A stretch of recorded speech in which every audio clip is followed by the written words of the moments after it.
Hello everyone, welcome to RM classes. आज हम start करने जा रहे हैं हीट चैप्टर के MCQs. So in this chapter we are taking 35 MCQs. तो चलिए स्टूडेंट स्टार्ट करते हैं। एंड सॉरी फॉर डिले, मैं वीडियो अपलोड नहीं कर पाई due to some health issues. तो अभी हम अच्छे से सारे जितने भी चैप्टर्स हैं बचे हुए बाकी उनके एमसीक्यूज अपलोड करेंगे जल्दी। तो चलिए स्टूडेंट फर्स्ट से स्टार्ट करते हैं। First MCQ is the specific heat capacity is maximum. Your options are mercury, copper, water, iron. तो सबसे पहले स्टूडेंट हम समझेंगे कि व्हाट इज हीट। तो heat is actually energy. Heat is energy. Temperature is different. Temperature is degree of hotness and coldness, कि जब आप हीट सप्लाई करेंगे तो कितना डिग्री रेज एंड फॉल होता है टेम्परेचर में।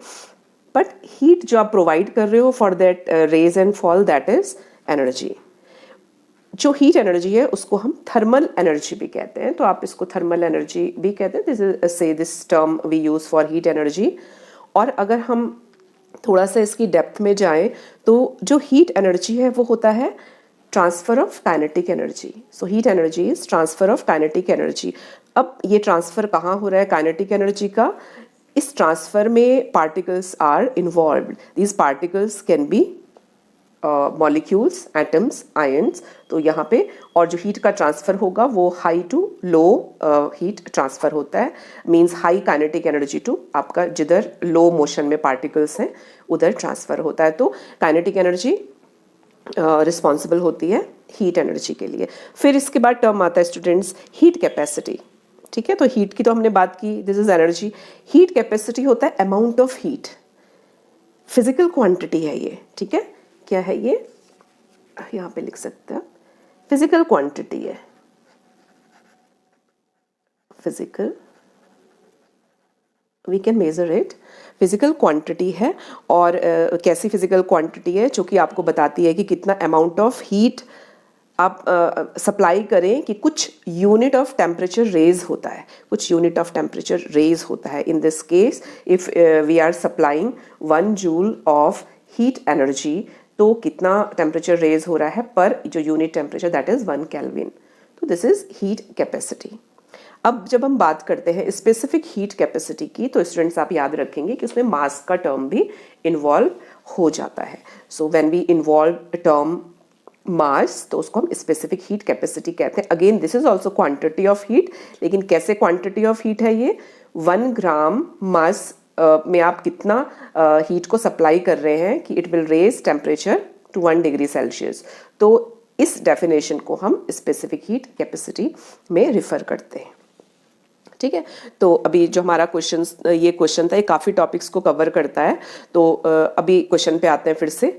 तो जो मैक्सिमम हीट कैपेसिटी है वो है वाटर की। अब ये ऐसा क्यों है? वाटर की हीट कैपेसिटी मैक्सिमम क्यों है? तो उसके ये रीज़न है स्टूडेंट्स। अगर आपको और डीप में जाना है then this is the reason. Hydrogen bond, क्योंकि वाटर हाइड्रोजन बॉन्ड फॉर्म करता है। हीट कैपेसिटी क्या है? अब यहाँ से इस पे नोट करेंगे, स्टोरेज कैपेसिटी है एक्चुअली, कि कोई भी आपका सब्सटेंस कैसे अरेंजमेंट से बना है। तो वाटर के सारे पार्टिकल्स में हाइड्रोजन बॉन्ड होते हैं। हाइड्रोजन बॉन्ड में एक तरीके से वो एक कप हो गया कि if there is a cup और आप उसमें कुछ सब्सटेंस रखते हो तो वो क्या करता है, उसको रिटेन रखता है काफ़ी देर तक। अगर वही कप आपका मेटल का नहीं है, आपने किसी पेपर का कप बनाया है, तो आप उसमें पानी डालेंगे तो बहुत देर तक वो रिटेन नहीं करेगा। So means this kind of difference. तो स्टोरेज, इसकी जो कैपेसिटी है वाटर की, वो इन सब के स्ट्रक्चर से ज़्यादा है और वो उसको प्रोवाइड करता है हाइड्रोजन बॉन्ड और वाटर का बेंट स्ट्रक्चर। वो अभी आपके सिलेबस के स्कोप से बाहर है, ये आप हायर क्लासेस में पढ़ेंगे। लेकिन स्ट्रक्चर मीन्स ज्योमेट्री की बात हम यहाँ पे कर रहे थे। ज्योमेट्री भी रिस्पॉन्सिबल होती है। तो इस जो क्वेश्चन में हमने इतने सारे टॉपिक्स हमने कवर किए जो कि अभी अब जल्दी जल्दी आगे आपको हेल्प करेंगे। सेकेंड क्वेश्चन पे आते हैं। If the temperature of water increases from 1 degree Celsius to 3 degrees Celsius, the density of water remains the same, decreases, increases, fluctuate. अगर हम 1 डिग्री सेल्सियस से और 3 डिग्री सेल्सियस तक इंक्रीज कर रहे हैं, तो ये हम जो हमारा वॉल्यूम टेम्परेचर ग्राफ है, स्पेसिफिक वॉल्यूम टेम्परेचर ग्राफ, उससे भी हम देखते हैं कि जब हम 0 डिग्री से 4 डिग्री सेल्सियस की तरफ आपका टेम्परेचर मूव करता है, ठीक है, 0 से 4 की तरफ मूव करता है, तो कॉन्ट्रैक्शन होता है, पार्टिकल्स में कॉन्ट्रैक्शन होता है। कॉन्ट्रैक्शन का मतलब क्या है कि उसका वॉल्यूम मिनिमम होगा। डेंसिटी और वॉल्यूम का हम रिलेशन पढ़ते हैं ना, density is equal to mass upon volume. तो वॉल्यूम में कॉन्ट्रैक्शन होगा, वॉल्यूम में कॉन्ट्रैक्शन होगा तो डेंसिटी क्या होगी, ज़्यादा होगी, इसलिए डेंसिटी उसकी इंक्रीज होती है, वॉल्यूम मिनिमम होता है। तो इसका आंसर होगा सी, इंक्रीजेज। थर्ड क्वेश्चन पे आते हैं। अगेन ये भी एक इम्पॉर्टेंट क्वेश्चन है, important for the point of view. ये short answers, medium answers question में आ सकता है और ये आपके एमसीक्यू में भी आया है ये क्वेश्चन, तो इसको भी हम समझेंगे डिटेल में। तो पहले क्वेश्चन देखते हैं। Aquatic plants and animals can survive in cold regions because of humidity, dew point, heat capacity, anomalous behaviour of water. तो इसका आंसर होगा anomalous behaviour of water. Anomalous behaviour मतलब जो बाकी सब्सटेंस के टेम्परेचर को ट्रीट करने का डिफरेंट जो वे है वाटर का, उसकी वजह से हम कहते हैं कि इसका ऑड बिहेवियर है, जो कि नहीं होना चाहिए लेकिन वो ऐसे शो करता है। तो कैसे मीन्स एक्वेटिक प्लांट्स और एनिमल्स को सर्वाइव करने के लिए हेल्प करता है वाटर का एनोमलस बिहेवियर, तो वो समझेंगे हम। चलिए स्टार्ट करते हैं यहाँ से। ये इसका एक्सप्लेनेशन है। आप इमेजिन करिए कि अभी कोई सीजन चल रहा है जिसमें 20 डिग्री सेल्सियस टेम्परेचर है। अभी स्लोली विंटर्स अप्रोच करेंगे और this temperature will turn to 4 degree celsius. पहले 5 होगा, 6 होगा, 5 होगा, 4 डिग्री सेल्सियस। तो जब 4 डिग्री सेल्सियस होगा तो ये एक ऐसा टेम्परेचर है जिसमें वाटर की मैक्सिमम डेंसिटी है। डेंसिटी ज़्यादा होती है तो क्या होगा, पार्टिकल हैवी हो जाता है, वो हैवी फील करेगा। हैवी होगा तो वो क्या करता है, ये वो हैवी होगा तो नीचे की तरफ आएगा, नीचे शिफ्ट होगा, down means towards the bottom. तो हैवी ऊपर की जो लेयर है वो तो 4 डिग्री सेल्सियस फील कर रही है और पार्टिकल्स हैवी हो रहे हैं, मैक्सिमम डेंसिटी कंटेन कर रहे हैं और वो नीचे की तरफ आना स्टार्ट हो जाते हैं। तो 4 डिग्री सेल्सियस पे वाटर मूव्स डाउन बॉटम की तरफ, और जो बॉटम का वाटर पार्टिकल्स हैं ये मूव्स अप, ये वो ऊपर की तरफ जाते हैं। मतलब हैवी पार्टिकल्स ये हैवी हैं, ये नीचे आ रहे हैं, और ये लाइट पार्टिकल्स हैं ये ऊपर जा रहे हैं। ठीक है, ऐसे हो रहा है। तो ये एक्सचेंज ऑफ पार्टिकल्स हो रहा है। एक टाइम ऐसे आता है जब ऑलमोस्ट सारे जो पार्टिकल्स हैं इक्विलिब्रियम आपका स्टेबल हो जाता है और इक्विलिब्रियम रीच करते हैं, ये सारे के सारे 4 डिग्री सेल्सियस में कन्वर्ट हो जाते हैं। अब ये वाला जो टेम्परेचर होता है, अब तो कोई नीचे जाने के लिए है नहीं पार्टिकल्स, क्योंकि नीचे भी 4 डिग्री सेल्सियस है। तो मोशन कब होता है, जब कहीं ज़्यादा एंड कम, हाई टू लो की तरफ मोशन होता है ना। तो अभी तो टेम्परेचर डिफरेंस नहीं है, तो अभी जब 4 डिग्री सेल्सियस हो गया तो ऊपर की जो लेयर होगी, अब टेम्परेचर ड्रॉप हो रहा है। देखो 4 डिग्री सेल्सियस से इन्वायरमेंट 3 हो रहा है, 2 हो रहा है, 1 हो रहा है, 0 हो रहा है, -1, -2, ऐसे अब टेम्परेचर डिक्रीज हो रहा है धीरे धीरे। तो जो ऊपर की लेयर होगी, that layer will experience that decrease in temperature and it will freeze. तो फ्रीजिंग हो जाएगा ऊपर की लेयर का। लेट्स से कि जो ऊपर की लेयर है उसमें -1 डिग्री सेल्सियस टेम्परेचर हो गया और उसका फ्रीजिंग हो गया। तो जो ऊपर की लेयर है उसका फ्रीजिंग हो जाएगा, और बाकी जो नीचे है वो एक तरीके से जो ये लेयर है ये इंसुलेशन का काम करती है, और जो अंदर एक्वेटिक एनिमल्स हैं, आपके प्लांट्स हैं, वो अभी भी 4 डिग्री सेल्सियस ही एक्सपीरियंस करेंगे। मतलब दे कैन सर्वाइव कितना भी ड्रास्टिक आपके वेदर की सिचुएशन हो। तो क्या प्रोवाइड कर रहा है ये, इंसुलेशन प्रोवाइड कर रहा है। नेक्स्ट क्वेश्चन है, water is such a substance which is 0 degree celsius up to 4 degree celsius, और आपको ऑप्शंस दिए हैं एक्सपेंड्स ऑन हीटिंग। 0 डिग्री से अगर आप 4 डिग्री की तरफ जा रहे हो तो B contracts on heating, contracts on cooling, remains unchanged. तो इसमें कॉन्ट्रैक्शन होता है कूलिंग में बिकॉज ऑफ हाइड्रोजन बॉन्ड। तो जब कूलिंग होता है तो थोड़ा सा एनर्जी लूज करते हैं, और हाइड्रोजन बॉन्ड सपोज ये ऐसे कनेक्टेड है, हाइड्रोजन बॉन्ड ये सपोज स्ट्रक्चर है और ऐसे कनेक्टेड है, तो जब कूलिंग होगा तो ये क्लोज आते हैं, तो हाइड्रोजन बॉन्ड आपका उसमें आपके कॉन्ट्रैक्शन प्रोवाइड करेंगे। ठीक है, ऐसे कॉन्ट्रैक्ट होते जाएंगे ये, तो because of hydrogen bond contraction होगा। तो this is the answer, contraction on cooling. Fifth question है, if the temperature of water is lowered from 4 degree Celsius to 3 degree Celsius, its volume increases, decreases, fluctuate, remains the same। तो इसको हम again समझेंगे specific volume और temperature graph से। अगर आपको confusion होता है स्टूडेंट्स, तो आप 2 चीज़ें याद रख सकते हैं। एक तो ये याद रखो कि 4 डिग्री सेल्सियस पे जो पार्टिकल्स होते हैं नीचे आने लगते हैं, तो ड्रॉपिंग किस में होती है, जो हैवी होता है, तो मैक्सिमम डेंसिटी होती है, आप ऐसे भी याद रख सकते हैं। या आप ये ग्राफ का ये वाला यहाँ पे इतना पोर्शन आप याद रखो कि जब आप 0 से 4 की तरफ आ रहे हो तो क्या हो रहा है, देखिए ये कर्व नीचे की तरफ जा रहा है ना, मतलब ये जो वाई एक्सिस पे हमारा क्या है, centimetre cube per gram, this is specific volume,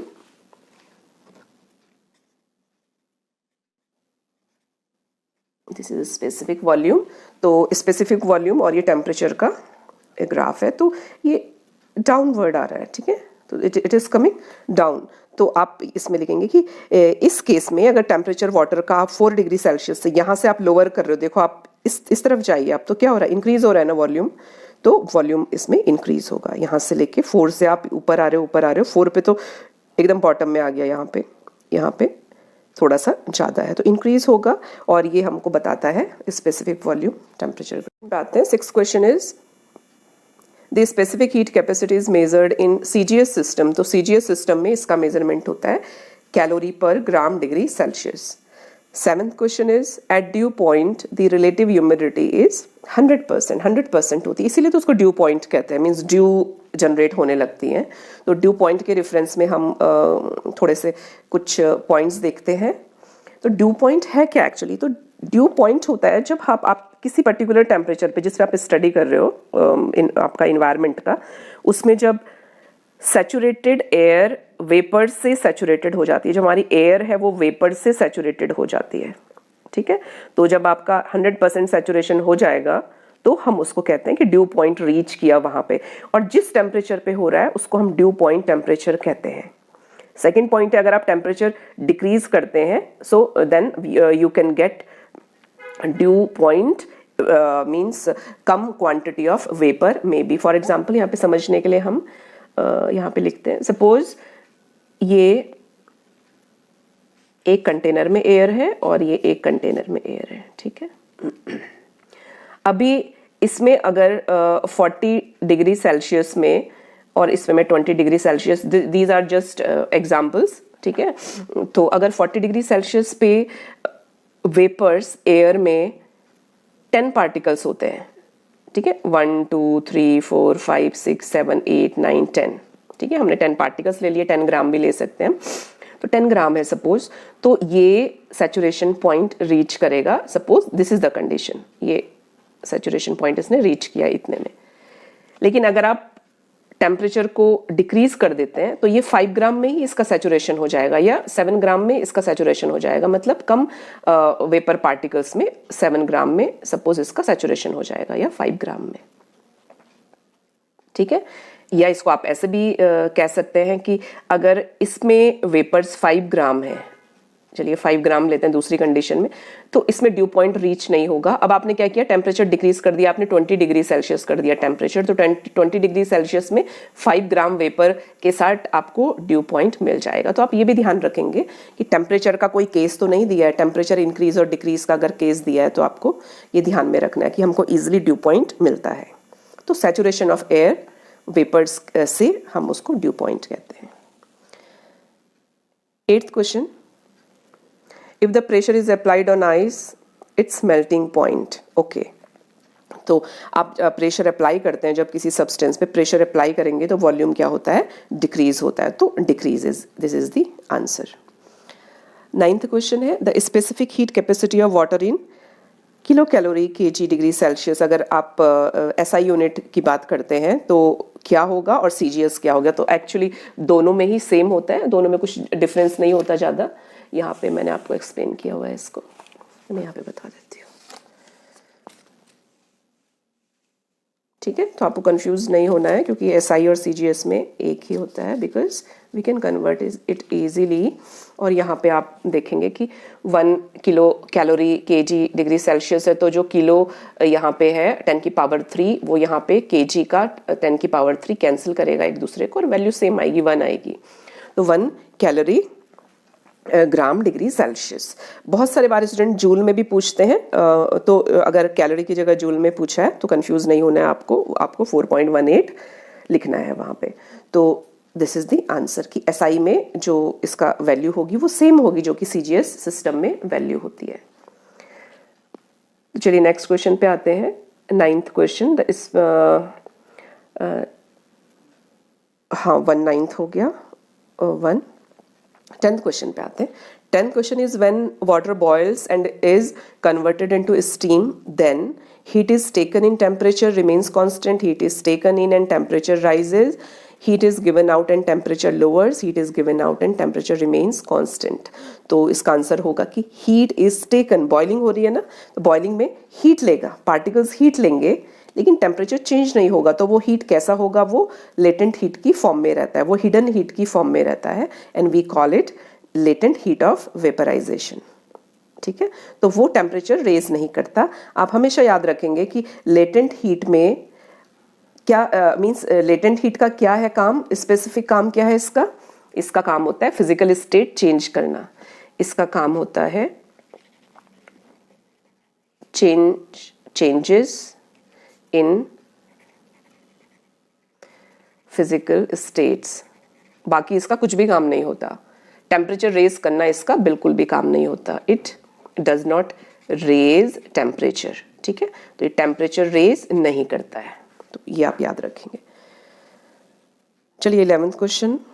11th question is in Hope's apparatus when the temperature of water drops from 4 degrees Celsius to 3 degrees Celsius, तो क्या हुआ था, अभी हमने डिस्कस भी किया था कि अगर 4 डिग्री से ऊपर की तरफ जाता है तो वॉल्यूम, आपका वॉल्यूम क्या हुआ था, रेज हुआ था. तो इससे पहले वाला क्वेश्चन वॉल्यूम के टर्म में था, और यहाँ पे ये वाला क्वेश्चन है कि जो ग्राफ आपका कैसे जा रहा है, किधर जा रहा है. So it is moving upward, ऊपर की तरफ जा रहा था ग्राफ. आपने देखा था ना, ऐसे ग्राफ था, ये आपका ऐसे था, ऐसे ऊपर की तरफ 0 1 2 3 4, यहाँ ये 4 था यहाँ पे.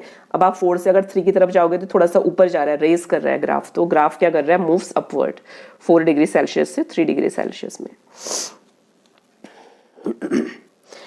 12th क्वेश्चन है आपकी स्क्रीन पे स्टूडेंट. 12th क्वेश्चन में आप एक डायग्राम देख रहे हो. यहाँ पे ये एक्टिविटी भी है आपके, अगेन ये एमसीक्यू भी है, और ये आपके शॉर्ट आंसर्स में भी आ सकता है, ये एक्टिविटी क्वेश्चंस में आ सकते हैं ये. तो आप क्या देख रहे हो कि वैक्स लिया है, और ये इक्वल मास एंड वॉल्यूम की डिफरेंट डिफरेंट मेटल की बॉल्स हैं. इसमें आयरन, कॉपर, लेड की बॉल है, और इनको एक फिक्स टेम्परेचर दिया है, और फिर एक वैक्स के लेयर के ऊपर ड्रॉप किया है इनको. तो जिस मेटल की सबसे ज़्यादा हीट कैपेसिटी होगी, वो हीट को उतनी देर तक रिटेन करके रखेगा, और उतनी देर तक रिटेन करके उसकी मींस वैक्स वो हीट फील करता रहेगा, और वैक्स नीचे की तरफ ड्रॉप होता रहेगा. तो आप डायग्राम में किसको देख रहे हो, नीचे आते हुए आप देख रहे हो आयरन सबसे लॉन्ग डिस्टेंस ट्रेवल कर रहा है. इसका मतलब आयरन की स्पेसिफिक हीट कैपेसिटी कॉपर और लेड से ज़्यादा है, फिर कॉपर की लेड से ज़्यादा है, और लेड की सबसे कम है. ठीक है, तो इसमें ऑप्शन दिए हैं. फर्स्ट ऑप्शन में आयरन की सबसे ज़्यादा है, means iron is greater than copper. Yes, true. Copper is greater than lead. Copper is greater than lead. Yes, is true. Iron is greater than lead. True. D है आपका lead is greater than copper. This is false. तो incorrect पूछा है statement आपको, तो इसमें आप लिखेंगे ये वाला, lead is greater than copper. So this is false.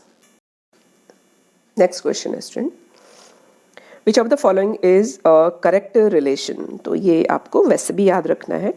Correct relation is 1 calorie is equal to 4.18 joule, और बहुत सारे क्वेश्चंस में 4.2 जूल भी लिखा रहता है, दैट इज ऑल्सो करेक्ट, लेकिन आप 1.48 जूल ही याद रखेंगे. तो 1 calorie is equal to 4.18 joule. 14 question is again, इसमें ग्राफ है आपका, ये होप्स एपरेटस एक्सपेरिमेंट से है. द पॉइंट ऑफ इंटरसेक्शन पूछ रहे हैं आपसे 2 कर्व्स का. मेल्टिंग पॉइंट ऑफ आइस है ये, फ्रीजिंग पॉइंट ऑफ वाटर है, temperature at which density of water is minimum, temperature at which density water is maximum. तो यहाँ पे मैक्सिमम डेंसिटी होता है वाटर का, ये हमने पढ़ा है. ठीक है. 15 question.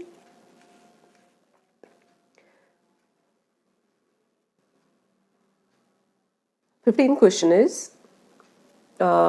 why do street ice cream vendors and add salt to their freezing mixture intermittently to increase the melting point of the freezing mixture, to maintain melting point of the freezing mixture as constant, to reduce the melting point of the freezing mixture, to reduce the weight of freezing mixture. तो ये भी एक बहुत अच्छा question है. तो इसमें हम देखेंगे कि एक्चुअल में सॉल्ट क्या करता है. सॉल्ट तो मेल्ट करता है, वाटर को, आइस को क्या करता है, वो मेल्ट करता है सॉल्ट। इसका मतलब अगर आप सॉल्ट ऐड करते हो किसी चीज़ में तो उसको आपको रीफ्रीजिंग करना पड़ेगा। सपोज वाटर 0 डिग्री सेल्सियस पे फ्रीजिंग होता है वाटर का, अगर आप उसमें सॉल्ट ऐड करोगे तो अभी डिप्रेशन आ जाएगा, फ्रीजिंग पॉइंट डिप्रेशन आ जाता है, लो हो जाएगा फ्रीजिंग पॉइंट। मतलब आपको अब वाटर को -2 डिग्री सेल्सियस पे जाके वाटर का फ्रीजिंग होगा। तो जो फ्रीजिंग मिक्सचर पे क्यों हम ऐड करते हैं, क्योंकि वो और आइसक्रीम को और लोअर डिग्री पे लाके उसको उसका रीफ्रीजिंग करता है। ठीक हो, तो उसका रीफ्रीजिंग, इससे क्या मतलब है, इससे ये मतलब है कि बहुत देर तक आइसक्रीम आपके वो सॉलिड रहेगी। अगर 0 डिग्री सेल्सियस पे सपोज आइसक्रीम की फ्रीजिंग है, अब आपने उसको बाहर निकाला, फ्रिज से बाहर निकाला आपने, एकदम से वो मेल्ट होने लगेगी और आपको ऐसे स्टिकी सी लगेगी।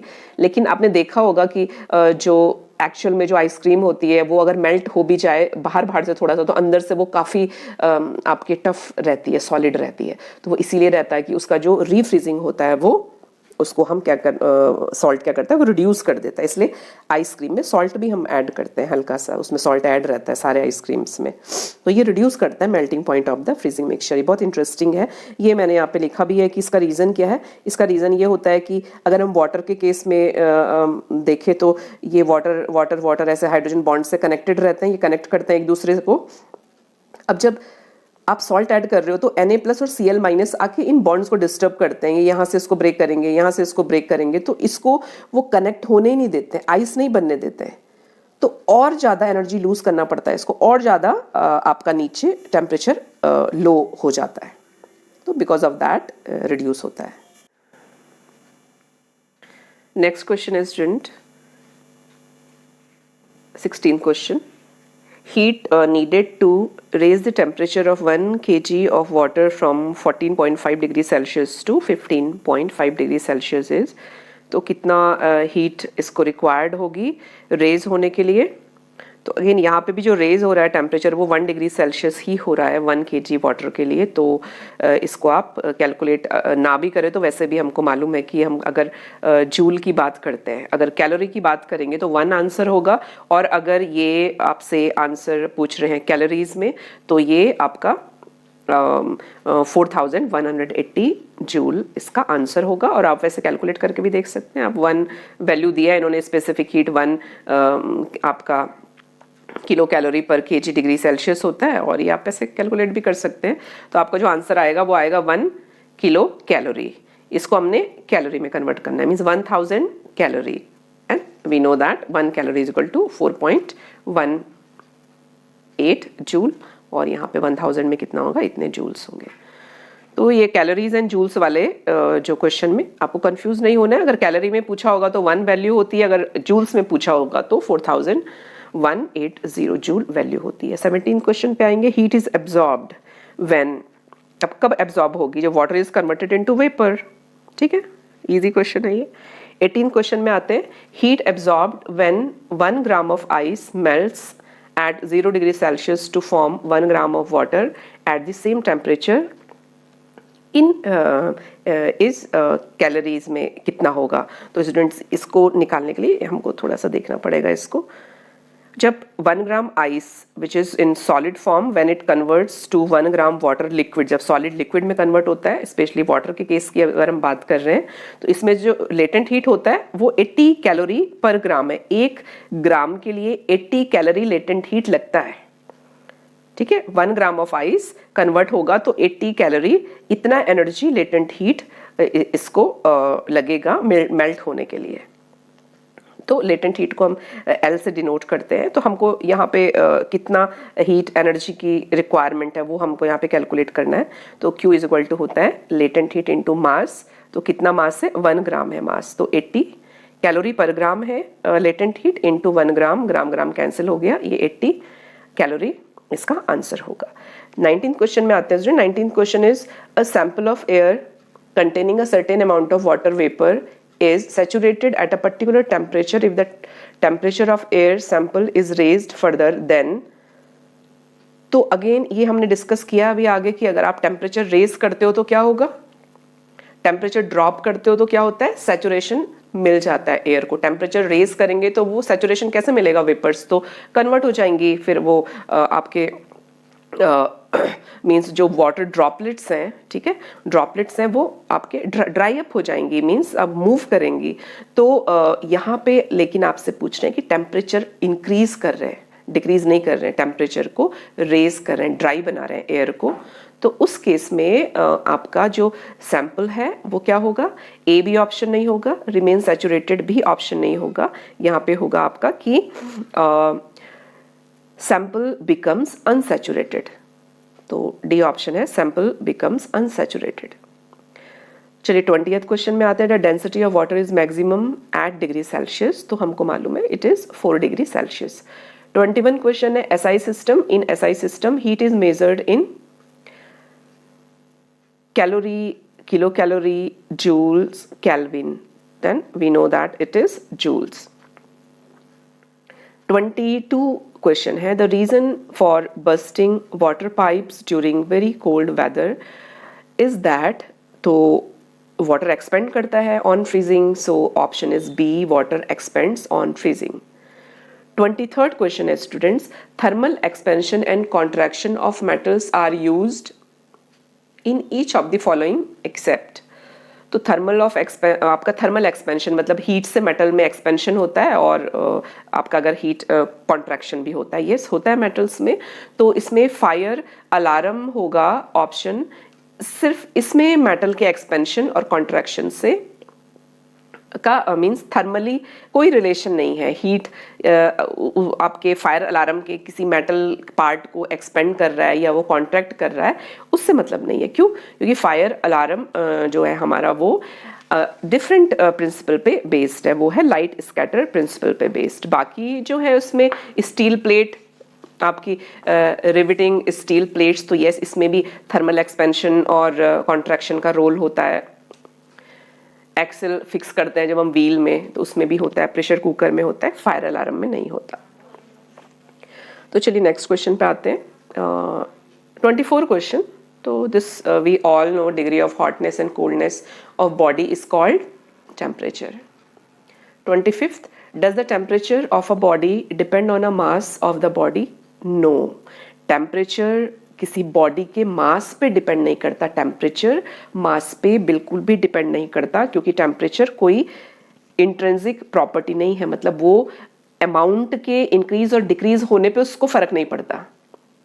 अगर एक रूम का टेम्परेचर अगर इस समय 20 डिग्री सेल्सियस है, आप रूम को 2 पार्ट में डिवाइड कर दो, उसका वॉल्यूम डिक्रीज होगा, उसका टेम्परेचर डिक्रीज नहीं होगा, ठीक है ना।